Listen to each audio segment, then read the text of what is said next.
Hi, and welcome to another Medical Director Minute. My name is Dr. Brian Everett. Today, we're going to talk about the LUCAS and some pearls when it comes to making sure we do the best for the patients that are in cardiac arrest and need quality CPR. LUCAS is a great device, but it does have some benefits and does have some drawbacks. So, what benefits does the LUCAS have? Well, first and foremost, it allows for cognitive unloading, meaning that the paramedic or lead paramedic is able to do more thinking and not focus on CPR. It allows for consistent CPR depth and rate, and it allows us to be able to move the patient during CPR.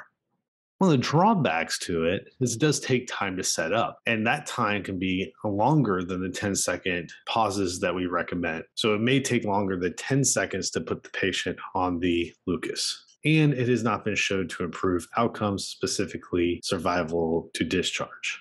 But it's important to remember the LUCAS device is just one part of a system of care and one part of a system designed to improve neurologic survival, improve cardiac return, improve cerebral perfusion pressure, and increase coronary artery perfusion pressure. So, one part of the system is the rescue pump that allows for active chest decompression. We need to place the rescue pod or impedance threshold device to improve cardiac return. And we need to make sure we're using the LUCAS device appropriately. All right, so now let's talk about a step-by-step process to get the patients on the LUCAS device, minimizing pauses, making sure we're not taking longer than 10 seconds when deploying the LUCAS device. So we arrive at a scene and the patient is in cardiac arrest. We want to be sure we recognize the arrest early. We're looking for whether or not the patient is conscious and do they have normal breathing. If the answer to those two is no, our patient is likely in cardiac arrest and we can start CPR. Notice I'm not talking about checking a pulse. If you don't feel a pulse after 10 seconds, you need to start CPR. So do not delay. It's okay if the patient is in a low flow state and we start CPR, give a little bit of support and the patient's able to gain a pulse. So we're going to refer to as the first partner is going to start CPR while the second partner starts setting up the device.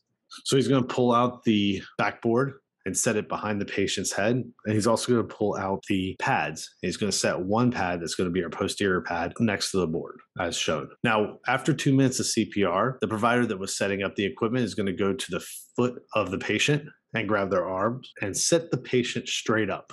The provider that was doing CPR is then going to place the posterior pad and position the LUCAS backboard, allowing the patient to be lowered back onto the backboard. At that point, the provider that was doing the sitting up will transition to doing CPR, while the other provider places the anterior pad. The provider that was placing the pad will then turn on the LUCAS and attach it to one side of the patient. He will take this time to make sure the adjustments are done, getting ready for when that 2 minutes of CPR is complete. When the 2 minutes of CPR is complete, the provider that was doing CPR will help guide the LUCAS device onto the other side clips. And while they're doing this, they'll be checking for a rhythm. They'll then guide the puck down and start the device. At this moment, if we recognize that the patient was in a VFib or VTAC arrest, we will shock the patient. Now, an optional step, if you decide that the patient needs to be transferred, we have a process. So we're going to take a mansack and place it underneath the patient's head, having it rolled up so it can be deployed inferiorly. Once we get to the backboard, we're going to have another provider pick up the backboard and we're going to slide that mansack underneath. And then he's going to pull it to the feet. Then using at least 4 providers, we're going to pick the patient up, move him to the backboard, or prepare for transport.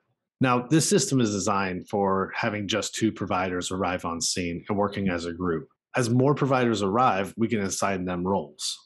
The first person arriving can help get access and start drawing up meds. Our first access is IV, followed by humeral IO, then distal femur, and then proximal tibia IO. We also need someone to manage the airway. Our preferred airway in the beginning of a cardiac arrest is a supraglottic device, preferably the iGel, and making sure we're putting that rescue pod on or impedance threshold device at that time. So the last person using the LUCAS or monitor can continue to be there. We also have ultrasound, which they can be responsible for doing ultrasound of the lungs and heart as we continue the resuscitation. Now, an important role is the quality manager. So the quality manager is monitoring times, treatments, pauses, and making sure we're hitting all the check boxes on our checklist for CPR. This person works directly with the lead paramedic who is trying to determine the cause of the arrest and treat any reversible causes and thinking about the next steps. Now, one important aspect to the quality manager is watching for something called Lucas walk. Now, Lucas walk is basically where the Lucas kind of creeps down the patient, and this can lead to poorer CPR. So, we want to monitor this. Now, the first thing we need to do is make sure that we attach the patient to the Lucas, meaning we use the armbands and the head strap to keep the Lucas in its position. We also need to take a Sharpie, which should be attached to the Lucas, and mark the puck location on the chest. If we notice that the puck is moving away from that line, we can then stop and adjust. Now, when we stop and adjust, we need to make sure we're purposeful on this, limiting our pauses to less than 10 seconds. It's important to note that when we do these pauses, we also adjust the straps, trying to prevent further movement. If we have to stop and adjust more than 3 times, we should stop using the Lucas and transition back to manual CPR. So a couple important pearls when we're using the Lucas. One, we want to limit our pauses and making sure we're doing early manual CPR or rescue pump CPR, priming of the pump before we place the Lucas. We want to prevent walk by marking the puck. We want to make sure our ventilations are on the upstroke, and we want to work as a team and coordinate our efforts. Hopefully, this will lead to better outcomes for patients, increased ROS rates, and better CPC scores, leaving the hospital, walking, talking, and being able to enjoy their family. So thank you for taking a moment to learn about Lucas Pearls. Please like, share, and subscribe. If you have any questions, put them down in the comments. And let me know about things you've seen out in the field that you have questions about when it comes to using the Lucas. Be safe out there and have fun.